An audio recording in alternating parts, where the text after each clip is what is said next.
ಒಂದು ಸಂಜೆ ಆ ಗರತಿಯ ಮನೆಗೆ ಒಬ್ಬ ಜೋಗಿ ಭಿಕ್ಷೆಗಾಗಿ ಬರುತ್ತಾನೆ. ಗರತಿ ಅವನನ್ನು ನೋಡಿದ ಕ್ಷಣದಲ್ಲೇ ಅವನ ಕಣ್ಣುಗಳಲ್ಲಿ ಒಂದು ವಿಚಿತ್ರ ಮಿಂಚನ್ನು ಕಾಣುತ್ತಾಳೆ. ಆ ಮಿಂಚು ಅವಳ ಮನಸ್ಸಿಗೆ ಹಬ್ಬದ ದೀಪದಂತೆ ಬಂದು ಒಳಗೊಳಗೇ ಆವರಿಸಿಕೊಳ್ಳುತ್ತದೆ. ನೋಡಿದವರ ಮನಸ್ಸನ್ನು ಸೆಳೆಯುವಂತಹ ಮಿಂಚಿನ ಕಣ್ಣಿನ ಜೋಗಿ ಅವನು. ಅವನೊಳಗಿನ ಶಾಂತಿ, ಅವನ ಮುಖದ ಕಿರಣ ಮತ್ತು ಕಣ್ಣುಗಳ ಆಳವಾದ ಪ್ರಕಾಶ ನೆನೆದು ಆಕೆ ಬೆಚ್ಚಿ ಬೀಳುತ್ತಾಳೆ, ಯೋಚಿಸುತ್ತಾಳೆ. ಈ ಜೋಗಿಯ ಕಣ್ಣುಗಳಲ್ಲಿ ಯಾವ ಜ್ಯೋತಿ ಇದೆ? ದೇವರ ದೀಪವೇ, ಇಲ್ಲ ಜ್ಞಾನವೋ, ಬದುಕಿನ ರಹಸ್ಯವೋ? ಅದನ್ನು ಯೋಚಿಸುತ್ತಾ ಆಕೆ ತನ್ನ ಮನಸ್ಸನ್ನು ಪ್ರಶ್ನಿಸಿ ನಾಚಿಕೊಳ್ಳುತ್ತಾಳೆ. ಹಳೆಯ ಸತಿಯರು, ಗೌರವ, ಲಜ್ಜೆ, ಸತಿತ್ವ ಇವೆಲ್ಲ ನೆನಪಾಗುತ್ತವೆ.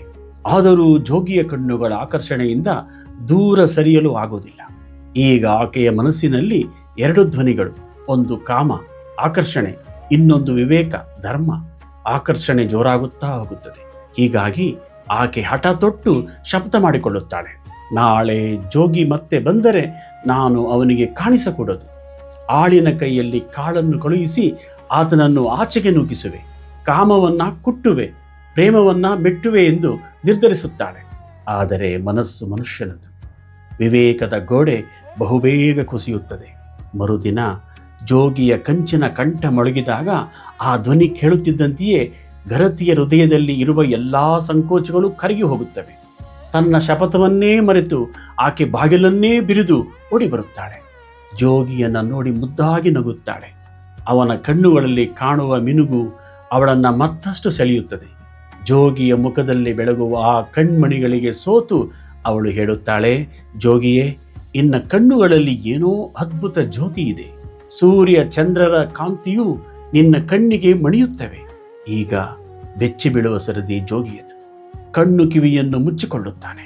ಆ ಹೆಣ್ಣಿನ ವಿಪರೀತ ಮೆಚ್ಚುಗೆ ಈಗ ಹುಚ್ಚಾಗುತ್ತಿದೆ ಎನಿಸಿ ಅವಳು ದೊಡ್ಡ ತಪ್ಪಿಗೆ ಎಡಮಾಡಿಕೊಳ್ಳುತ್ತಿದ್ದಾಳೆ ಎಂಬುದು ಅವನಿಗೆ ಸ್ಪಷ್ಟವಾಗುತ್ತದೆ. ಅವನಿಗೆ ತಿಳಿದು ಬರುತ್ತದೆ, ತನ್ನ ಕಣ್ಣುಗಳೇ ಗರತಿಗೆ ಮೋಹ ಹುಟ್ಟಿಸುತ್ತಿವೆ. ತನ್ನ ದೃಷ್ಟಿಯೇ ಅವಳ ಜೀವನವನ್ನು ತಪ್ಪು ದಾರಿಗೆ ತೆಗೆದುಕೊಂಡು ಹೋಗಬಹುದು. ಆ ರಾತ್ರಿ ಜೋಗಿ ಮೌನವಾಗಿರುತ್ತಾನೆ. ಮನದೊಳಗಿನ ಯೋಗಿಯ ಧರ್ಮ ಬಲವಾಗಿ ಏಳುತ್ತದೆ. ಮುಂದಿನ ಬೆಳಗ್ಗೆ ಅದೇ ಮಂತ್ರ, ಅಲಕ್ ನಿರಂಜನ್. ಜೋಗಿ ಮತ್ತೆ ಮನೆ ಮುಂದೆ ಬಂದಿದ್ದಾನೆ. ಉಕ್ಕಿನ ಬಾಗಿಲು ಗಕ್ಕನೆ ತೆರೆಯಿತು, ತವಕದಿ ಬಂದಳು ಅನುರಾಗಿ ಎನ್ನುವಂತೆ. ಆದರೆ ಈ ಬಾರಿ ದೃಶ್ಯವು ಭಿನ್ನವಾಗಿತ್ತು. ಜೋಗಿಯನ್ನ ಇಬ್ಬರು ಜೊತೆಗಾರರು ತೋಳು ಹಿಡಿದು ನಡೆಸುತ್ತಾ ಕರೆತರುತ್ತಿದ್ದರು.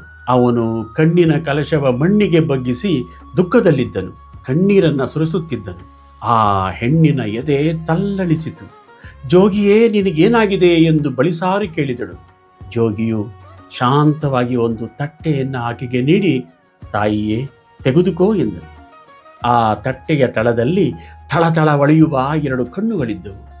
ಆ ಘೋರ ಸತ್ಯವನ್ನು ಜೋಗಿಯು ವಿವರಿಸುತ್ತಾನೆ. ತಾಯಿಯೇ, ನಿನ್ನೆಯ ದಿನ ನೀನು ನನ್ನ ಕಣ್ಣಿನ ಬಣ್ಣನೆ ಮಾಡಿದ್ದಿ. ಆ ಕಣ್ಕಿತ್ತು ಇದೋ ತಂದಿಹೆನು, ಏಕೆಂದರೆ ಆ ಕಣ್ಣುಗಳು ನಿನ್ನ ಪ್ರತಿವ್ರತೆಯ ಧರ್ಮಕ್ಕೆ ಗೋರಿಯನ್ನು ಕಟ್ಟುತ್ತಿದ್ದವು. ಇವು ತೊಗಲಿನ ಭಾಗವಷ್ಟೇ. ಅವನು ಮತ್ತೆ ಶಾಂತವಾಗಿ ಹೇಳುತ್ತಾನೆ, ನಿನ್ನ ನೋಟವನ್ನು ನಾನು ಗೌರವಿಸುತ್ತೇನೆ, ಆದರೆ ನಿನ್ನ ಮನಸ್ಸನ್ನು ತಪ್ಪು ದಾರಿಗೆ ತರುವ ಹಕ್ಕು ನನಗಿಲ್ಲ. ನಿನ್ನೆ ನೀನು ಹೊಗಳಿದ ಕಣ್ಣುಗಳು ಅವೇ ನಿನ್ನ ವಿವೇಕವನ್ನು ಮುಚ್ಚುತ್ತಿದ್ದವು. ಆದ್ದರಿಂದ ಅವನ್ನೇ ಬಲಿಯಾಗಿ ಕೊಟ್ಟೆ. ಅವನು ಮುಂದೆ ನಡೆಯುತ್ತಾನೆ, ಕುರುಡಾಗಿ, ಆದರೆ ಅವಳ ಒಳಗಣ್ಣು ತೆರೆಸಿ. ಅವನ ಮನಸ್ಸಿನಲ್ಲಿ ಈಗ ಸಂಪೂರ್ಣ ಬೆಳಕು ತುಂಬಿದೆ. ಈ ಜೋಗಿಯ ಕತೆ ಜ್ಞಾನ ಮತ್ತು ಕಾಮದ ನಡುವಿನ ಅಸಾಧಾರಣ ಹೋರಾಟವನ್ನು ಚಿತ್ರಿಸುತ್ತದೆ. 3 ಪ್ರಮುಖ ಅಂಶಗಳು ಕಥೆಯಲ್ಲಿವೆ.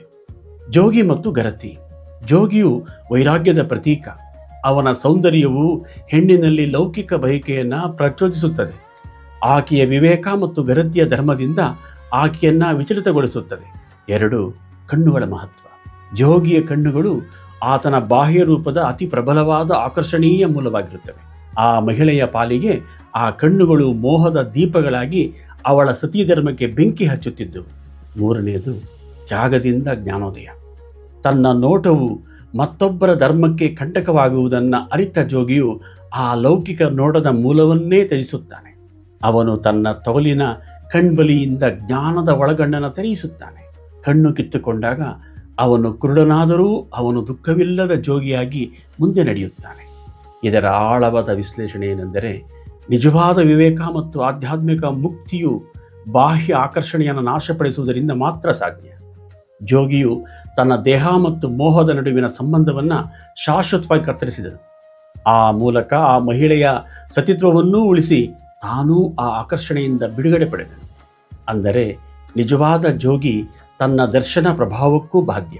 ಒಬ್ಬರ ಮನಸ್ಸಲ್ಲಿ ಮೋಹ ಹುಟ್ಟಿಸುವುದಾದರೆ ವೈರಾಗ್ಯಕ್ಕೆ ಅದೂ ದೋಷವೇ. ತ್ಯಾಗವೆಂದರೆ ಕಣ್ಣು ಕಿತ್ತುಕೊಳ್ಳುವುದು ಅಲ್ಲ, ತನ್ನಿಂದ ಮೋಹಕ್ಕೆ ಕಾರಣವಾದ ಗುಣಗಳನ್ನು ತ್ಯಜಿಸುವುದು. ಜೋಗಿಯ ಈ ಕಣ್ಣುಗಳ ತ್ಯಾಗವು ಲೌಕಿಕ ಬಯಕೆಗಳ ವಿರುದ್ಧ ಆಧ್ಯಾತ್ಮಿಕ ಶಕ್ತಿಯ ಅಂತಿಮ ವಿಜಯವನ್ನು ಸಾರುತ್ತದೆ. ಇದು ಕೇವಲ ಒಂದು ಹಿಂಸಾತ್ಮಕ ಕ್ರಿಯೆಯಲ್ಲ, ಬದಲಿಗೆ ಜ್ಞಾನದ ಬೆಳಕಿಗಾಗಿ ಮೋಹದ ಮೂಲವನ್ನು ನಾಶಪಡಿಸುವ ಉದಾತ್ತ ಬಲಿದಾನವಾಗಿದೆ.